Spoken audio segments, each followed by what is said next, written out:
Hey guys, it's Kai from WCC, and today we're gonna take a break from all the deck videos and consolidate all that knowledge to talk about the current standard and premium metagame and what impacts might happen in the future in regards to new set releases and the upcoming ban list. So when we talk about the standard metagame at the moment, it is still mostly about Bermuda, basically the Melody deck. The entire metagame revolves around the Melody deck in that every single new release for clans have been just to try to catch up to the level of the Melody deck. When we look at a potential deck that has gotten support and trying to evaluate how strong it is for standard, we're not going, can this deck beat Melody? We're asking, can this deck even compete with Melody in a consistent fashion? If it can, then we've got a potential non-Melody deck in the field that is viable. And if it can't do it consistently, then you're hoping your meta just isn't full of Melody decks. So we can basically divide the meta into this kind of consistency level, and any other kind of decks we can just not really worry about. So also, since Bermuda is the dominant force deck right now, if you're running Force, you have to do something that Bermuda cannot do in order to hang with Bermuda. Because if you can't, just why not run Bermuda then, right? So they're just currently the best, the most consistent and high-powered deck right now. So you have to do better than this, or you have to do something that Bermuda can't do. So since we just finished talking about My Glorious Justice as well as deck profiles, two decks that really stand out as competitive decks, they are Dimension Police and Grand Blue. Dimension Police gains so much crit early on. This is something that Bermuda can't do. Bermuda gets one Force 2 marker, that's its crit. And then by the third ride, that's when it gets 3 crits on the front row. That's pretty slow. Depol does that. They can do that on the first ride of grade 3. Bam, Dieliner with Force 2, 3 crits. They play a rear guard. That probably has a crit. They can just set up multiple lines of crit early and threaten lethal early. It's something Bermuda just really can't do unless they've dropped like Double D's a lot, got a crit early, and then, yeah. So that's great. Grand Blue actually has a good matchup against Bermuda. Grand Blue is insane against Force clans, which are really dominant in the meta right now. Being able to play aggressively early on, able to run 12 crits, as well as getting perfect guards every turn, either by riding or just salvaging from the drop zone with Greed Shade. Against Excels, it can run Protect 2 effectively as well. And the problems that it had before with milling doesn't matter. You're going to end the game fast. You get high-powered lines, lots of crit pressure for Vanguard, and you've got great finishers. So right now, their only weakness is probably Protect clans that can outlast Grand Blue, and Protect clans don't really exist at the moment. They're not really around.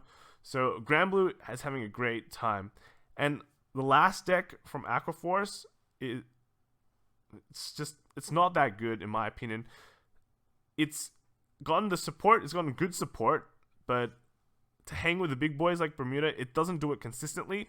So we're going to put it on that not consistent tier. Compared to other Excel clans, Nova hits bigger, while Gold is just way more explosive. Aqua can multi-attack early, sure, but their mid-game develops slower. They go into Glory. That's not if their first ride is Glory, it's not a kill. If their second ride is Glory, it might be a kill if you've done a lot of pressure early and they didn't get any triggers. But you're probably looking more like a third turn of grade 3, and that's not as quick as you'd want it to be. With right now, I think Nova is probably the best Excel deck, with Golds being close to there too. Nova performs more consistently than Gold, but if Gold goes first and gets a half-decent hand, they can just go super explosive and just outpace any other deck in the game. I think those two are quite competitive when it comes to Excels, so if you want Excels, go with them. Other great decks are Messiah. I like the leader Messiah more than the normal build. You gain more soul, you have more ways to remove. It multi-attacks, something that Bermuda cannot do, so that's why it's on the list. Also has pretty decent draw power. Other deck is Blade Master, being able to just mass retire every turn will pretty much just destroy any deck. So Bermuda's no exception. If their field just gets wiped repeatedly, they're pretty much dead too. It's way more consistent than Overlord, in my opinion. And when you go to a tournament, you want consistency. So I put Blade Master up there. And finally, I'm kind of rating OTT. I'm putting it in more in the inconsistent level.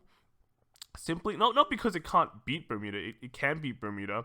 But more so, it's not that good against everything else in the metagame right now. You play against Messiah, you play against any Nova deck or Gold Paladins, you're going to have a tough time. You're going to have a good time against Grand Blue probably, but yeah, other than that, it's going to have a tough time. And against Bermuda as well, it wins, but it's not like consistent win. So it's sitting in the inconsistent tier for now. But Aerial Steed Liberation is coming very soon.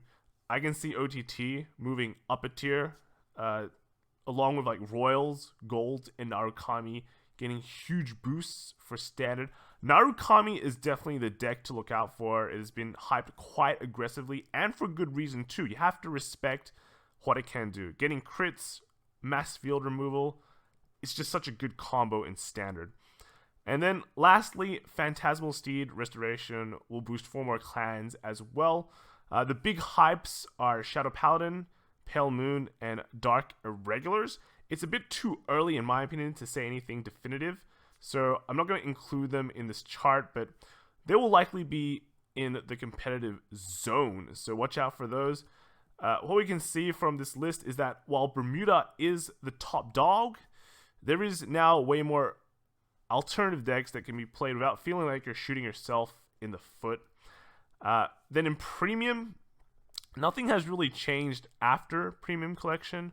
We have Gold Paladin still being the best aggressive deck with Ezel, and Bermuda is now taking the spot of the best defensive deck with the boring Bermuda deck. And if you want to check out why boring Bermuda deck is boring, check out our video that we did for it. I'll put it in the description. Having Aqua, Ellie, and Sandy, that trinity is just so good in Premium. Nothing can really top that. The biggest change with Aerial Steed Liberation is that Nubatom is back. However, although it has a good matchup against the slow decks in Premium, there's not that many slow decks. Bermuda's like the only slow deck out of it all, and everything else is just going to keep it in check. OTT, Dark Irregulars, Neo Nectar, and Shadow Paladin all do pretty well, but they're relying on Gold Paladins not just high rolling and destroying you, and then they're also hoping Bermuda just don't draw their cards and then gain a huge defensive hand, and then they just can't go through that anymore. So that's why they're all there, but they all have a pretty decent matchup against Nubatama, in my opinion. So they're all sitting in the middle, waiting for something to happen. Basically, what's going to happen next is on Tuesday, there's going to be a restriction list update for the Japanese format. We can go back to the last ban list and see what was discussed there. For standard, Bermuda, Oracle Think Tank, Kagero, and Angel Feather were on the watch list. They mentioned that basically they're just watching their representation, how they perform for the next season, which is up until now. I think we can be pretty sure that Angel Feather is not going to get touched, simply because they aren't really around anymore. Their reputation has dropped considerably. OTT and Kagero have also dropped from their top positions, but we don't really have the data, because Bushiroad has a lot of data in like what tops compared to how much they represented their tournaments. So we'll see that on the stream, but I really doubt they'll get hit. The most likely hit will probably be Bermuda, because it is still quite dominating, and Bushiroad needs to sell cards. So in December, they're going to get more support. They want you to buy more cards. I don't know who will get hit. Maybe it leads a lot to 1, and then maybe there's like a maximum limit of 4 cards between Sonata and Caro. So you can make something like, 2 Caro, 2 Sonata, or 3 Caro, 1 Sonata. So it doesn't hit like Highlander builds, but will definitely nerf Melody. If Bermuda does get hit, Standard will be absolutely crazy. There will be just so many decks with lots of potential. So it's actually a good thing if they do get hit. If they don't, it's kind of sure everything is catching up to it anyway, so we'll see. And on the premium side, last time they were looking at Bermuda because the representation for that was very, very high, and currently it is still high. It's one of the most popular decks in Japan at the moment, so it's quite possible they might get hit. They'll probably, in my opinion, the best thing will be like picking between Aqua, Sandy, and Ellie, so you can only run one of them. You can't run like Aqua and Sandy's. You have to choose between running 6 nulls, extra G guards, or a really strong G guard that is somewhat reusable. And the other deck that might get hit is Gold Paladin, because that has quite a lot of representation at the moment as well, and it's pretty much been a really strong deck overall. But that wasn't on the watch list last time, so it might not. However, if Bermuda does get hit, it will really favor the aggressive decks if Gold doesn't get hit as well, so Gold will just naturally rise to become the best deck. But if Gold's also gets hit, then we once again will have a very open field on what could be a potential top deck or top decks in Premium. So that's very exciting in my opinion, but we'll see what happens on Tuesday. Bushi could just do a Bushi and say no changes like last time. That's very possible. They have the data that we don't have that they'll use to justify their choices, and whether we agree or not, we'll find out. So I hope this video has helped you in getting better visibility of the meta. Don't just jump on the Bermuda hype train just yet. There's quite a lot of decks that are pretty capable right now, and if your clan still hasn't gotten any support, pray to Bushi that it will be amazing, because luck isn't just about getting crits and 6 damage heals. It's also praying that you get good cards. So thanks for watching, guys. See you all in the next video. Bye.